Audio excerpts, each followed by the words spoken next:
আপনি আবারও এই ডেলিভারি ম্যানের পোশাক পরে আসছেন? আপনার কি বাসায় অন্য পোশাক ছিল না? আপনাকেই তো বলেছি নতুন ড্রেস কিনে দিতে। আরে বাবা, আমি ড্রেস তো কিনে দিব, কিন্তু এই ড্রেস পরে আপনি আমার সাথে শপিং করতে যাবেন? ম্যাডাম, পুরো ঢাকা শহরের অলি গলি সব জায়গায় আমি এই ড্রেস পরেই যাই, আমার কোনো সমস্যা নেই। সমস্যা তো আপনার না, সমস্যা তো আমার। যাই হোক, ঠিক আছে, চল। এই মামা, আসুন। গুলিস্তান যাবেন? গুলিস্তান কেন? আপনাকে গুলিস্তান থেকে স্মার্ট কিছু ড্রেস কিনে দিব এই জন্য। ম্যাডাম, স্মার্ট ড্রেস কিনতে গুলিস্তান কেন যেতে হবে? বসুন্ধরাতে চলুন। হ্যাঁ, বসুন্ধরা?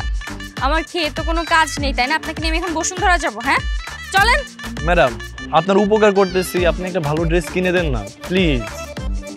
আচ্ছা ঠিক আছে, সামনের মার্কেট থেকে কিনে দিব। ওকে, চলেন। ঠিক আছে, চলুন।